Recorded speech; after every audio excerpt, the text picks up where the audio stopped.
This is Q&A with Qlik. Today we're going to be talking about visualizations.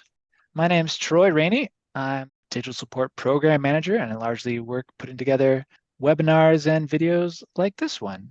Today we've got a pretty awesome expert panel for you. The two Patricks together again. Patrick Lundblad, do you want to say a little bit about yourself? Hello everyone, my name is Patrick Lundblad. I'm a lead product designer. So I usually try to represent the users in our meetings, talk about how our users are using our product, what's the value of our product, what are people trying to achieve, and so on. That's my main task at Qlik. That's great. And Patrick Nordstrom. Yes, my name is Patrick Nordstrom. I'm a product manager at Qlik, overseeing the QlikSense visualizations and geoanalytics and a couple of other things as well. I work in the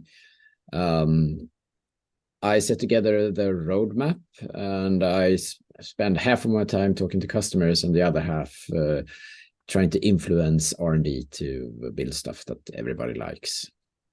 That's great. Thanks, guys. All right, so if you have any questions you'd like to ask these two gentlemen, go ahead and submit them, or anything regarding visualizations and analytics. We've already got a couple questions coming in, so I'll just take them from the top. What's the best way to find out about new features with Qlik Cloud and other Qlik products? Yeah, I mean, it's actually a daunting task to keep track of everything that we release. But a good source for new information is, of course, to have a Qlik Cloud account and watch all the product announcements that you get in-app. We do also have the product innovation blog, where we write perhaps a bit longer articles, and also the Qlik design blog is a nice resource. Of course, you could also keep track of the QlikSense Qlik Cloud changelog for everything new. Yeah, I just happen to have product innovation blog up. Here it is on Qlik Community. But I'll post the links to those resources along the recording. So yeah, keep an eye out for that. Okay, next question. Do you have a suggestion for how to best visualize customer retention, looking for activity month to month? Yeah, customer retention, then, yeah. Or do you want to go, Patrick? You start. I thought first I didn't hear the last part about time over time, or time by month, and then it's just a boring KPI moving from one month to another, where you could use a line chart or a bar chart. But if it's retention where you want to find where your sources are for your retention, I think the Sankey chart would be a great way to visualize that. You can see where your customers fall off. The Sankey chart. Okay. And I have a slightly different answer. If you don't want to know where things are dropping off, you just want to see how many people you have, I can share my screen and show an example from the community. Sure. Then I think actually a pivot table or a table would be appropriate. So if you go in here, you can see here that I have a pivot table with the months. And I can see there that how many people we start out with, a certain amount of people, how many people have we left per month, how many people are dropping off.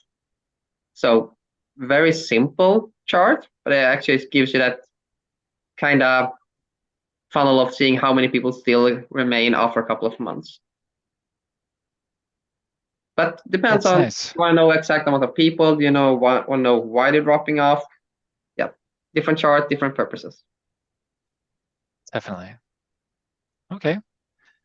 Next question. How to get monthly latency report in Qlik Attunity?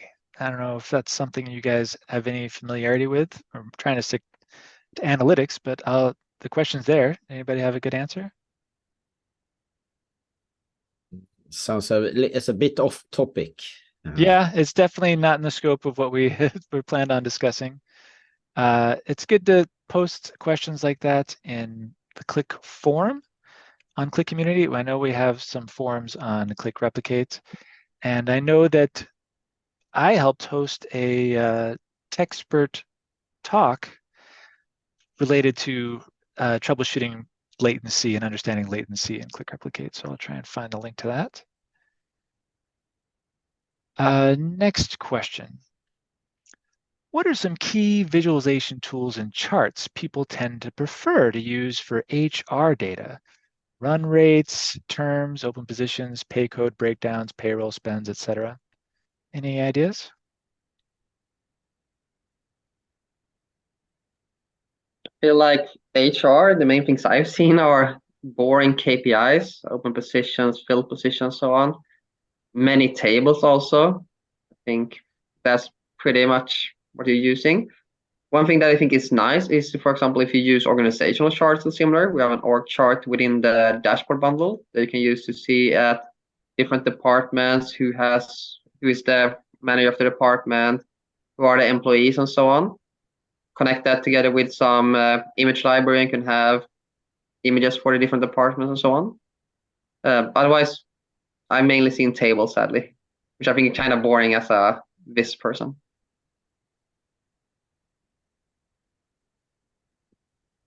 The only fun chart in HR I've seen is a cross chart that a customer wanted to see, and they like to arrange their weeks in a form during the year as a form of a cross, and then they tie different KPIs to this. So these are the weeks, and yeah, they like that type of visualization. I don't know what would be the basis for why they want to look the year as a cross, but apparently it made sense to them, and I think that's a great idea. In many times, data visualization is finding a way for you to interpret the numbers so they make sense to you.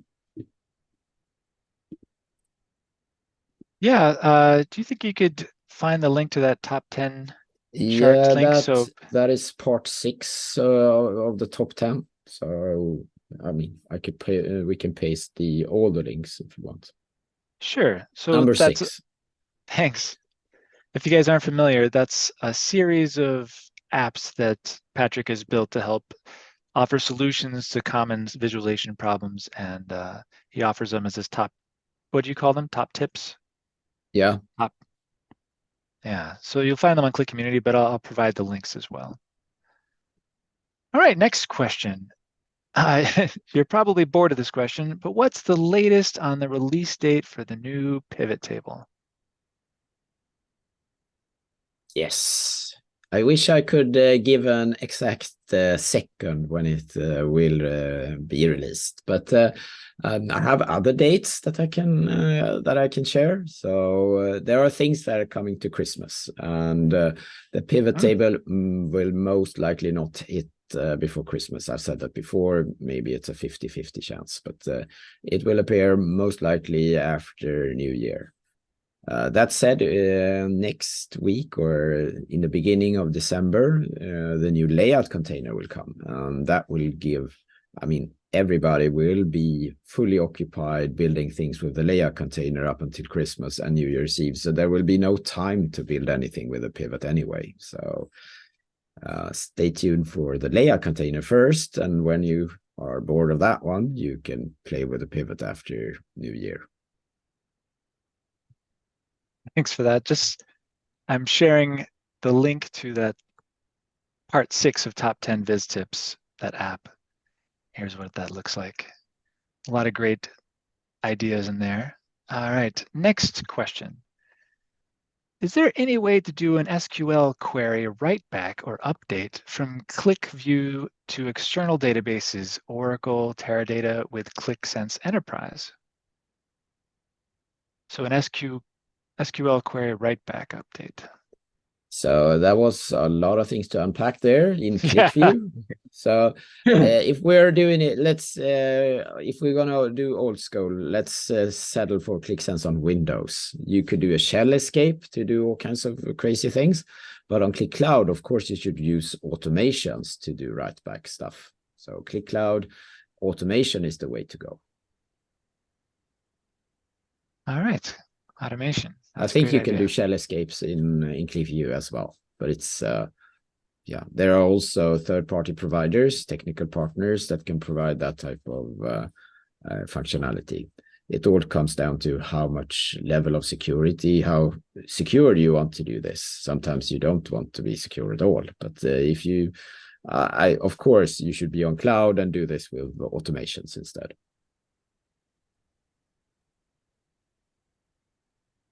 And thank you for that. The next question was asking to follow up on this troubleshooting Qlik Replicate latency and performance issues. So this is the link that I posted. It's off topic, but I wanted to provide the link. And there's even a video where Kelly Hobson goes into detail about how to look at latency in Qlik Replicate. And that's the best resource I can provide at this time because yeah, it's not our area of expertise by any means. So, and if you're having trouble with copying the links from the chat, I will be posting all these links we're mentioning along the recording as soon as I can this week. All right, next question. When is it expected to have a non-native extensions working with reports, PDFs in Qlik Cloud? So there's a separate roadmap for printing and exporting extensions. So the reporting service is the facility in Qlik Cloud that automates and produces reports for users that runs in the background. In order to that to happen, they need to render the dashboard on the backend on the servers and where the services are taking place.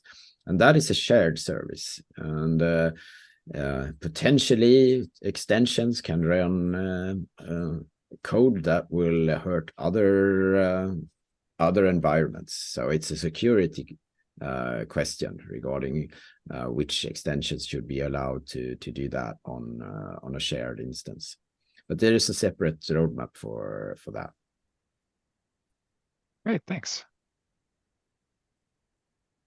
The next question. Is there a simpler way to generate P charts or control charts? Or do we need to create expressions to generate UCL and LCL lines?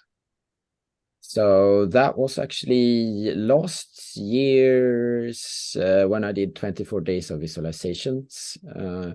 This was actually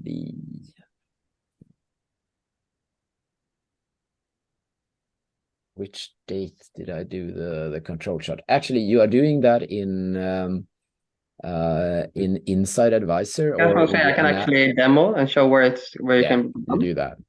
Great. I'll stop sharing. I'll share my screen. So this is something called analysis types, which is normally on a sheet. You drag a bar chart, you drag a line chart, you drag a combo chart. You have the freedom to do whatever you want with it. Sometimes there is a certain type of template, certain type of chart that you want to have built. Then there is a fast button to get to it. If I go up into Inside Advisor, you have the 3 different options here of exploring your data, selecting the dimensions measures, asking a question, natural language, or create an analysis, which is these bottom ones in here. So if you go down here, if you click the View More Analysis, you have 2 types of control charts, one with a rolling mean and one with a mean. In this case, I'm going to do the rolling mean. I get a small wizard here asking what is the value I want to control, what is the calendar or time period I want to use, and then I get this chart generated in here. And for now, I'm just using days. You could have it on a monthly level, on a hourly level, and so on. And if I open this up here, you can see that there is this control here to set what is the sigma level that you want to have. You want to accept sigma value of 1.2, 1.9, and so on. And once you're happy with this chart, you can then add it to the sheet you're working on. So if I add this to my new sheet, and then when it's in here, it's no longer analysis type, it is an actual chart, in this case, a line chart. I can go in here to the data, I can see what was the calendar I was using, what was the measure I was tracking. I can see the average, upper and lower ones. I can go in here, and if I'm not happy with using sigma or the way it was calculated, I can always open it up and I can see here what is the expression that's generating this lower control line.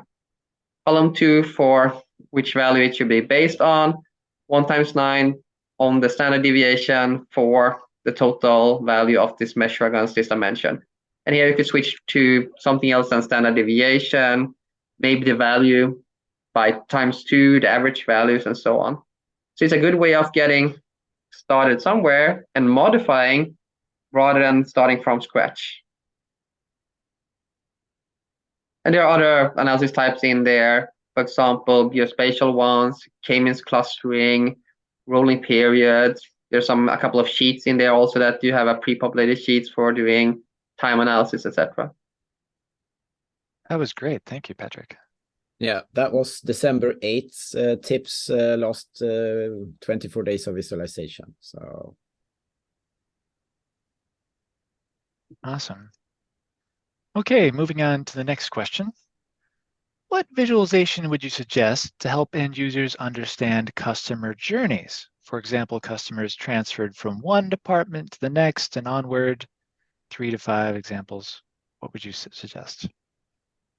I got the Titanic Sankey data, if you want to show it. That sounds good. I recreated this many years ago using a Sankey chart. Let's see which tab I have it on. So a Sankey is a type of a flow chart. It can either be used to show the flow from beginning towards the end, but it can also be used to show part of a dimension, how does the value spread out to other dimensions. So in this case, it's Titanic data. You have the class people were traveling in. You have the gender of the passengers. This is not the people working on board. This is only for the passengers. You have their status of the trip. Did they die? Did they live? And you also have if they made it into a lifeboat or if they made it into the sea. So already here you can see there's a certain amount of people traveling first class. Fewer people actually traveling second class compared to first class. You didn't expect that. And most people traveling in third class. So Leo being one of these people, Kate Winslet being one of these. Gender, more males compared to females. If you look at the first class, there's 144 female passengers, 179 male passengers, slightly more males than females. Third class, quite a lot more males compared to female passengers.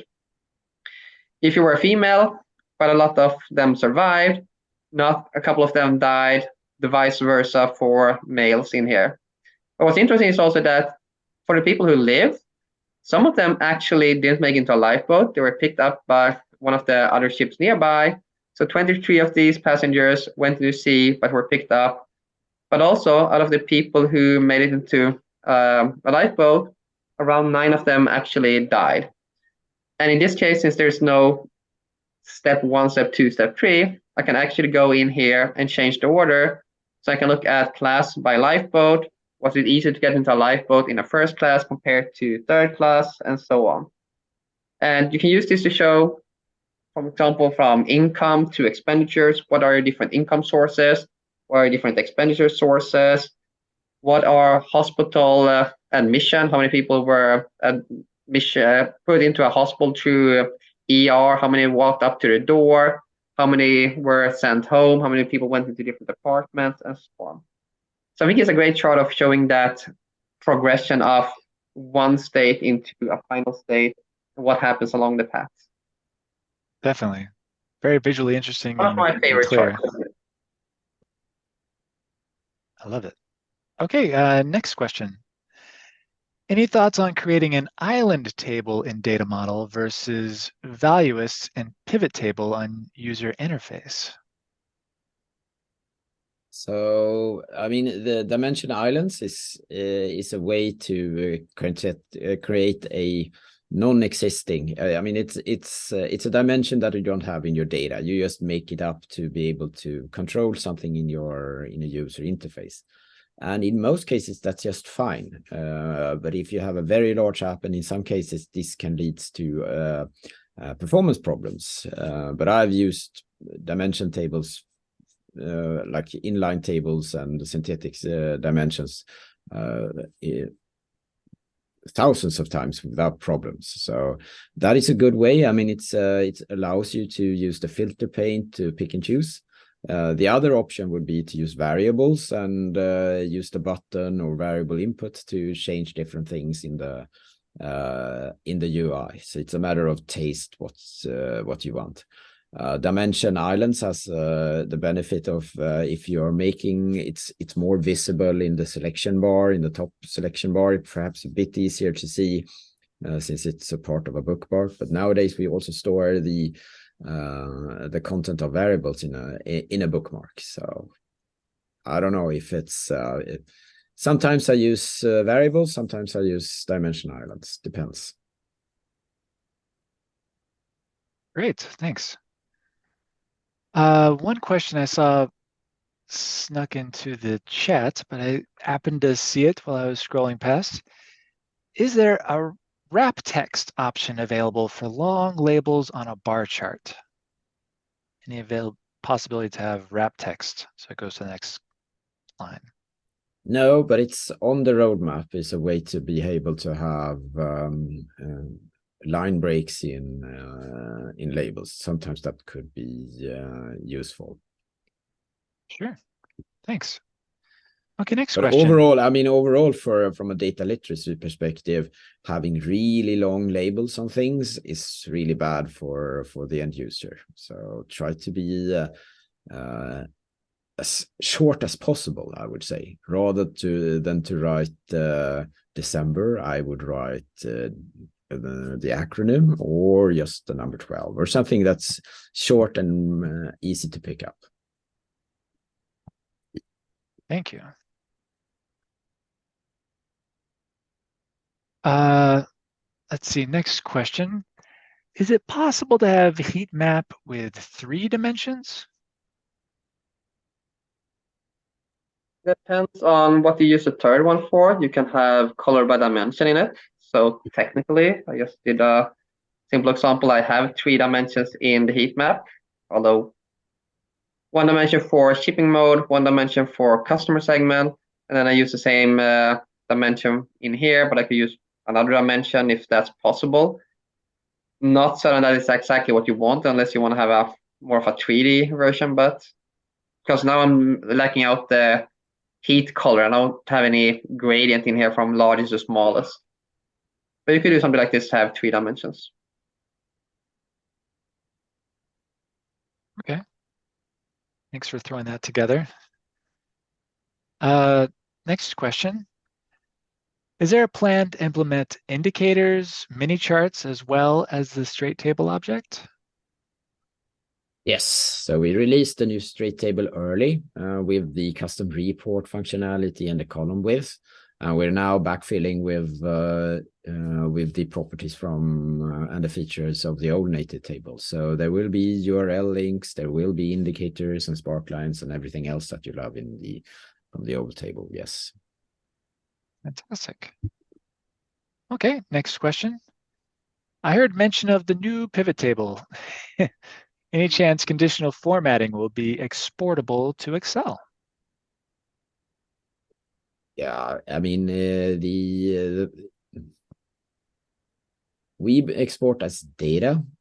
So I leave that to reporting service to be able to, we are already exporting format with the background color and the foreground color in the export. So I hope that we will be able to pick up also conditional if you're talking about bold and italic and things like that.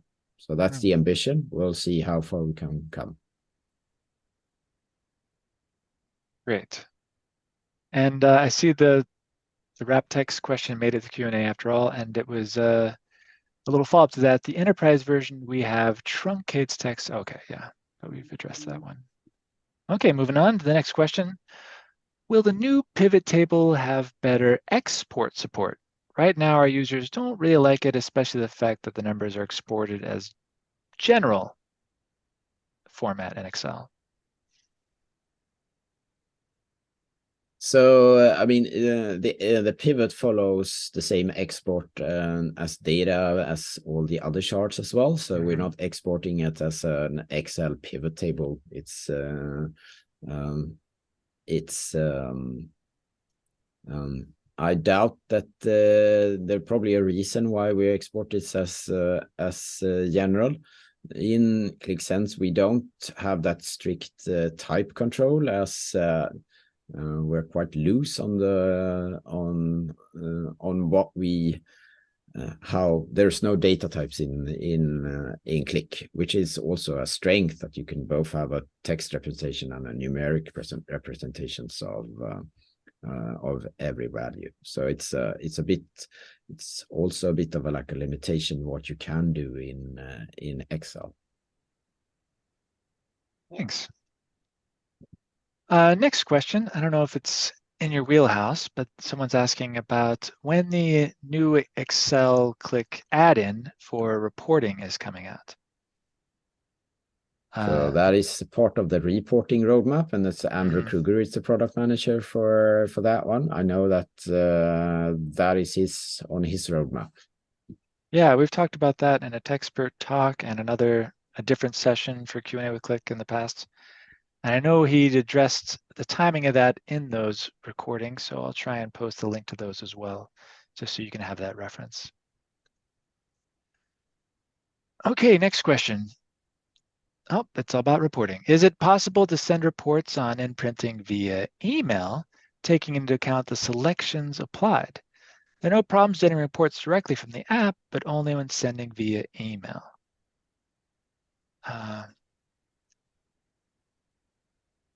In my experience, it is definitely possible to apply selections and send reports via email, and I've tended to use application automation to send out those reports.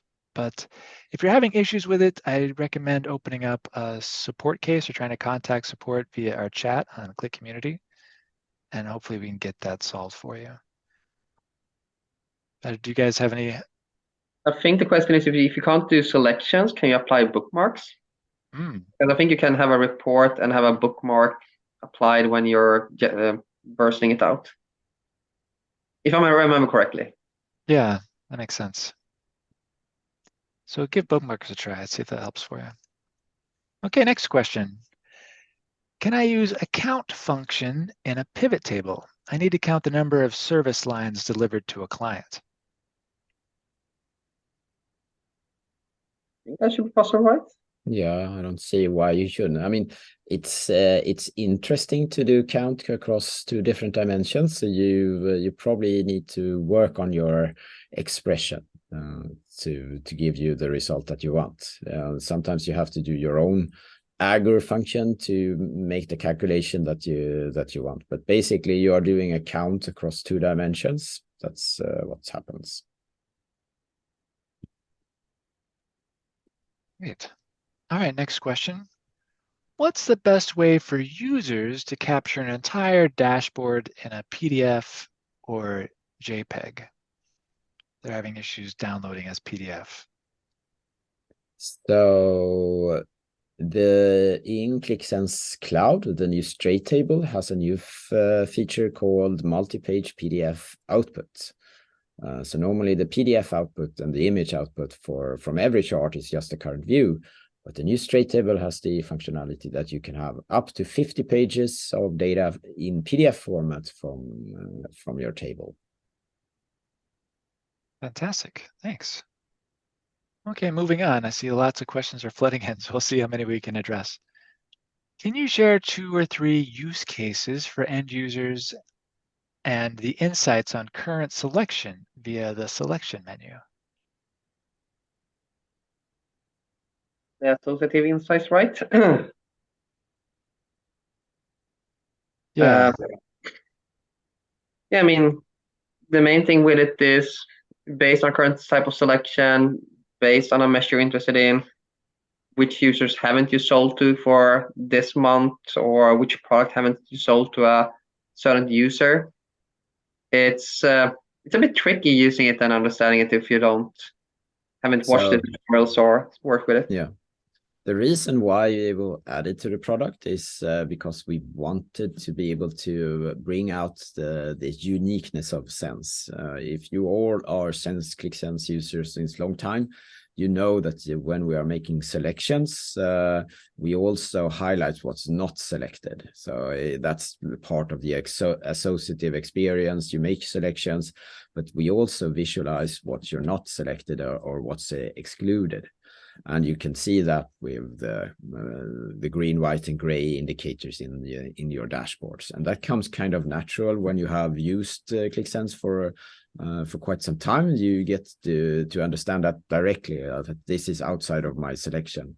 So the associative insights was an attempt to explain to new users to highlight things that are not in the selection. So trying to pinpoint or trying to highlight things that are that could be of value that are outside of your selection. So that's the whole point of, if you are a long time Sense users, maybe you already do that in your head when you see a Qlik Sense dashboard beautifully colored with the green, white, and gray. Thanks. Okay, moving on to the next question. What's the best solution to have Qlik Cloud interacting with learning modules created in Python? Interacting, I guess that could be as a source. Yeah, I mean, there are different ways to do this. One is the analytic connections. This is Steven Presland's area.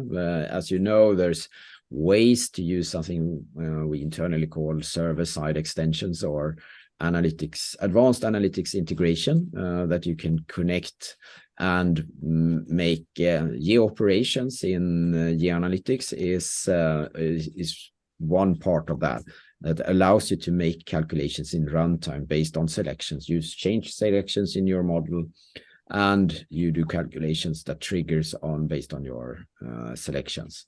So I would use the analytics connections in Qlik Cloud. You could also use automations, of course. That's another way to trigger automations. Via automations, you have even bigger freedom to do whatever you want in Python and return that result directly into your dashboard. But I would probably start with the analytics connectors and the connections. Thanks. All right, next question.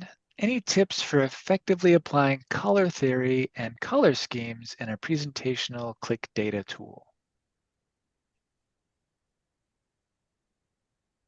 Make sure you don't use too many colors. Make sure you think about color blindness and other deficiencies. Make sure you know if your dashboard is being used in a light environment, dark environment, things like that. I prefer to create a theme with multiple color palettes depending on what I need to do and what I need to use it for. So if you could also go really hardcore and not use any colors at all. Complete your the whole of your dashboard without any colors. Just use black and white until you're done, and then think really hard. How can I add color? What could I, if I add one color, what would that be? Try it. It's really amazing. That's don't just flesh out colors arbitrarily. Use it for a purpose and use it consistently. That's my best tip. That's good advice. Great. Next question. I think both me and Patrick, we have seen so many dashboards that hurts our eyes. So yeah, it's good to think about the end user, not just how many colors you can put on there. Yeah, all I right. mean, colors are like text. You should really think through what you want to communicate with your color, not just use them arbitrarily. That would just confuse the user. Next question. Can we replicate QlikView functionality to have hierarchy filters? Love that we got some QlikView. So hierarchy is an interesting function in QlikView and Qlik Sense. It allows you to create these hierarchies. We do have a hierarchy in the pivot table. It allows you to add dimensions, but it's the hierarchy function in QlikView is quite interesting. That you could, I mean, there are blog posts being written about this, how you should think about hierarchy, especially when there are ragged hierarchies that are not like super strict, like they have null nodes and such, that you could pick that up. So, and I know that we do have people out there who would like to have our filter panes behave a bit like a pivot table, where you could pick a country and then you could click on a plus and you expand to see all the cities. And we're thinking of the best way to implement it in the, like we did in the old way in QlikView, where you have to apply the hierarchy command word, and it will cover a lot of different use cases. It's a bit, you have to know what you're doing, of course, and what you want to do to use it, or if it just should behave like a pivot table. So it's part of the roadmap, but we have other things that we want to push out first. Okay, thanks. Okay, next question. Qlik Sense has some limitations. Beyond the limits of the machine on which it operates, is there a maximum threshold of data that Qlik can handle? You build a computer large enough. Hmm. I mean, the reason why we're here is because we found a way to keep the whole data model into memory and draw all kinds of questions directly. There is an alternative, or we do also have on our portfolio something called direct query that will enable you to do SQL pushdown to not have the data into memory, so that you will actually trigger off a SQL query to the underlying database and return back the result. So if you find that in some cases that might be beneficial, sometimes not. So it has us, but it's especially if you have very fast moving data sets, or if the data sets are extremely large and you have a super fast database. In some cases, it might be beneficial. However, you will be limited that you will not have the analytic powers of QlikView or Qlik Sense when you do SQL pushdown, because of how it works. If you also talk about the tables and fields, since we store every field value as a 0 or as a binary, the amount of unique values you can have in a field is apparently 2,147,483,648 distinct values. That's because we store each value in the engine as a bit. Wow, that's getting into the nitty-gritty there. That's cool. All right, next question. Regarding Qlik Sense Enterprise on Windows, any possibility of info button to display more info on a chart/object? I can share my screen and show how information on a chart can be added. So Thanks. if you have this chart here, my bar chart, you can see that I need to move all the chat windows around. Refreshing the page, of course.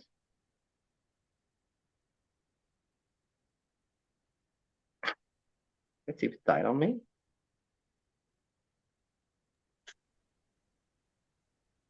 So on this master visualization, I have added in general that there is a show details is available. And when I create this master visualization and I add it to my library of visualizations, I can add in a description to it. So I think the description is in here. That wasn't that one, it was this one I wanted to edit.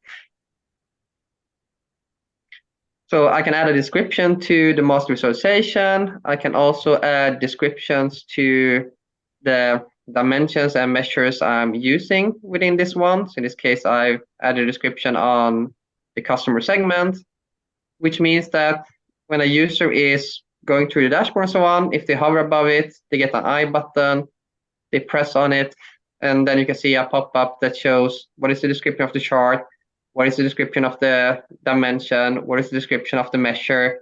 I can type in how sales are calculated, how churn is calculated, and so on. So that's the built-in functionality. Otherwise, I would say use a button to navigate to a web page or something where you explain what the dashboard is about and what the different charts are about.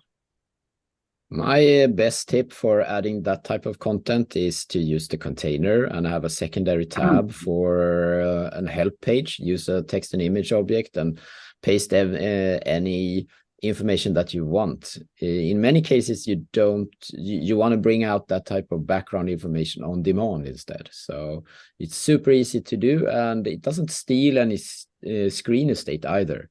And it's easier for the user to pick up. So instead of, I personally use that instead of the more information button. Like this. Yeah, That's great. While Thank we're you here, for- I got a question later on from Sebastian that I've been working on that I thought I'd answer, which Sure. is that a measure dimension allows you to set color form specific values. Is there any way to do it for variable values? So in this case here, actually, you can create dimensions that don't actually need to contain values. A dimension could be an expression that evaluates to something. In this case, I'm using the old school method of coloring by expression so that I don't have the current year in this data. But I have an expression that says, if it is the latest year, color it green. If it is an early year, color it red. I can take this expression and just copy it. So I can go to master items and I can create a new dimension in here. For example, let's call this latest year. And then I can have let's see, label expression, right? No, I need to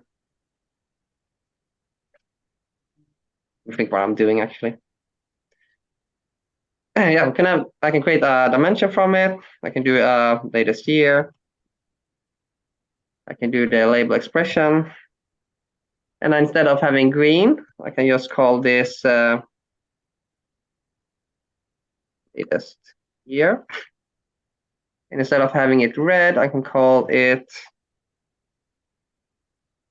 other years.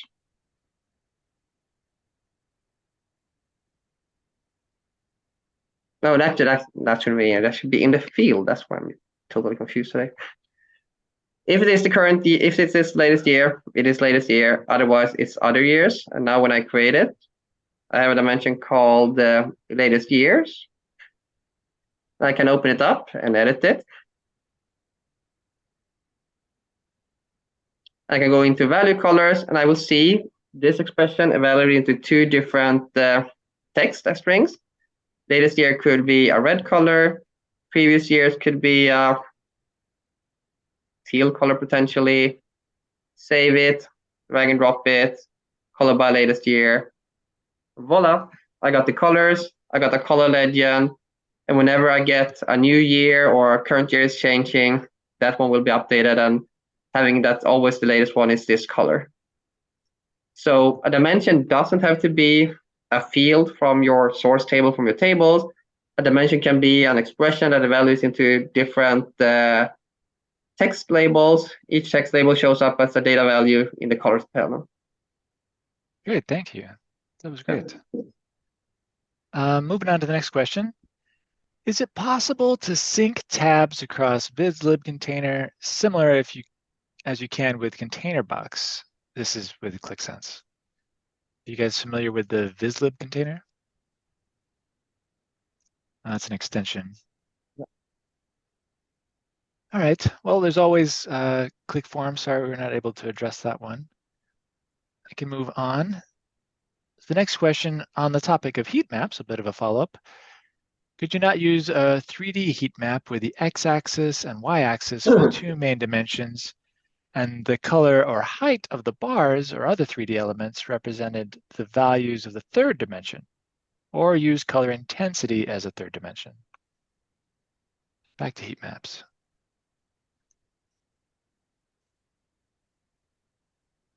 Possible. I don't think we have that natively. Yeah. Okay. Yeah. I think the color intensity is the third dimension, as I showed.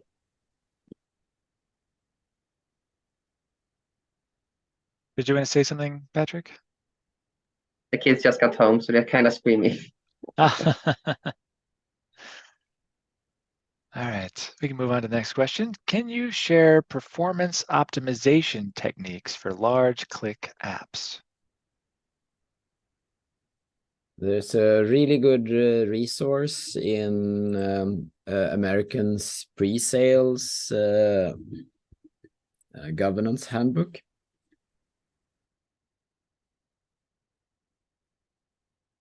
Is that the, yeah. Do you have a link to that, perhaps? Yeah, I will pick it up. Great.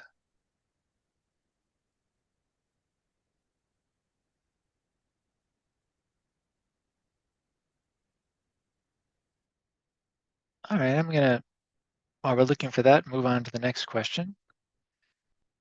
Any recommendations on having standard formatting for numbers and money in international apps? Do you see an easy way to have dynamic format depending on a user's country? That's a good question. I think that you can use the num function. You can have a variable that's controlled to list box or through the variable input controller. There's nothing automatic that would change the currency based on the user's web browser, etc. It would all have to be a control you build into the app that then changes the num function being used on the measure. Yeah, could that maybe be a variable they would kind of Yeah. prompt the user to select when they open it, perhaps? I think also you need to think about the fact that if you convert from dollars to euros, it is not a one-to-one mapping. It is a conversion rate of a certain number to convert between them. So yeah. Okay. Moving on. Any plan to add an object with current selection? They're looking for an object like they had in QlikView. I mean, there's a selection bar at the top. Yeah, that's the it's people liked it so much in QlikView, so we made it a part of QlikSense. Of course, now there's also a possibility to switch that off and build your own selection bar instead. You have access to the current selection, and you can build out your own control if you want. So that's definitely possible as well. Great. Someone's asking if it's possible to send emails with exported images of tables following a dashboard refresh. Okay, so we're looking for, sounds like reporting via email.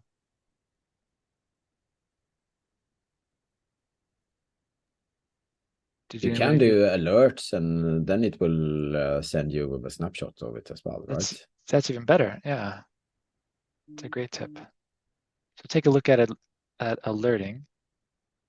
All right, next question. Data Manager often automatically changes the data type of fields to geodata. Is it possible to disable this function? I'm not familiar with that. I haven't tried it. The one thing I know that it's a QVD for cities and a QVD for countries that it maps against. The question is if you could exchange those QVDs to empty QVDs, maybe. But there's no button or an option to disable it. I mean, it's also the data manager is supposed to give you like suggestions for the fields. That's the whole purpose. It will guess for you, but so you can go in and change it afterwards. So that's the I was going to say you can change it afterwards if you don't know where to do it. If I go into data manager, I don't. Yeah, so of course I didn't use data manager for this app. So synchronize the scripted tables. So if I open up this table in here, if I click the edit button, for example, this is identified as order date, as a date. I can click the drop down. I can actually click the icon here, and I can specify that this is not the date. I can specify what is the display format. If I have something that's geo, which I don't think I have in this one, then I would be able to click the globe and say, this is a general type instead of a geodata type. So that's how we fix it afterwards. But I don't think you can disable assigning it to a geo first. Fantastic. Thank you for showing that. Okay, next question, and we're running low on time. Let's see how many of these we can get through. Is a quick change of chart type, like in QlikView, change between pivot straight table for export to Excel on the roadmap? So being able to switch the same object to a different chart type. So you can build this out if you want to use a container object, and then you have different charts that you can flip between. Then you also have the settings for different charts. It's normally, if you flip between a pivot table, a pie chart, and a table, they don't have the same number of dimensions. They don't have the same type of measures. So normally you want to tweak each chart a bit with different settings. So that's why I would recommend to use a container and then have different tabs for it. It sounds really nice to have automatically can flip from a KPI to a scatter plot, but it doesn't really turn out to be a great user experience, because you want to make some settings for the scatter plot. So I tend to use container and shift between. Also, when you are in the simplified authoring, you have a quick way to just click on the different buttons to flip between different charts, and it will try to bring on the dimensions with you. Also, if you're not using that one, you can also use the automatic charts in the top of the properties that allows you to flip between different suggested charts. I was thinking I'd seen that, and that was the simplified authoring. Okay. Next question, someone's looking for an ability to have a 3D dimensional looking pie chart in Qlik Sense, like we had in QlikView. A lot of QlikView enthusiasts. That's your favorite, Patrick, isn't that 3D pie charts? Isn't that the... So that's a person who has a PhD in visualization. I'm supposed to say that pie charts are the devil's chart. It has its purposes and so on, but maybe the 3D pie charts. Maybe not 3D. I can't say that we're going to do that anytime soon. No, but we will offer more customization options, because people tend to want to put numbers in your charts, and they tend to build more composite charts, and this is why we are launching the layout container as well. If you want to have a combination of two different charts, or you want to add something on top of it, then you should look out for the new layout container to create new stuff for you. Great, thank you. And somebody had a follow-up to what we're talking about before. Does the multi-page PDF also work with Qlik Reporting? It's a UI function right now. It is the reporting service that produces the output, but you are supposed to use it in the user interface. We will later on, it might be part of the subscription service that you can send out that type of PDFs as well on demand.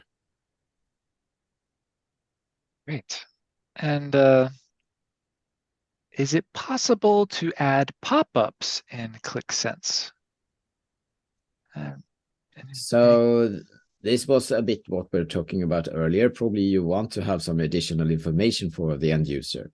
Having pop-ups is a bit, especially if you have accessibility in mind, pop-ups is really a good solution. I recommend to use the container instead. Have a secondary tab for that type of information. Then you can have like a long essay on each one of your charts, on the background, why you created it, where the data comes from, and with images and links to other sources as well. And you don't clutter the interface as well. Great, thank you. Will the multi-page download also be possible with the new pivot table?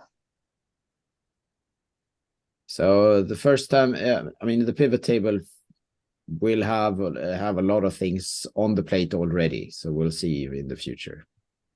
Sure. I'll try and squeeze in last few questions. Any plan to make conditional indicator on table object be evaluated by row? Actually, the evaluated expression value is the whole table. That's for the whole table.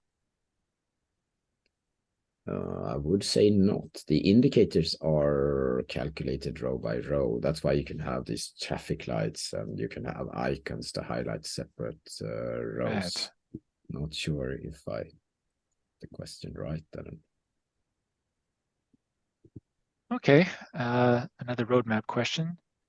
Is it in the roadmap to use images in visualizations that are on SharePoint? For example, using a specific URL? So you can already today use images by URL in the table and in the map. The tricky part is to get SharePoint to deliver the images to you. So they don't want to become an image repository. So it might be hard to find out the direct URL. It might try to block you in several different ways. It has to be a direct link, of course, to that image resource. Okay. Actually, I would test because I just came across another case like this when somebody was trying to incorporate a video URL from a SharePoint Microsoft stream, and it appears that you have to have the VPN running to be able to fetch the video URL.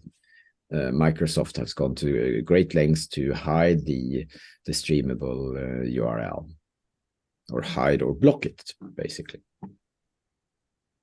Great. Well, thank you, gentlemen. I think that's all the time we have for today. I really appreciate you joining and helping us get through all these questions. I hope you enjoyed today, and thank you everyone for your time today. I hope you enjoyed it and hope you join for future sessions. Have a great rest of your day. Cheers. Thanks, everybody.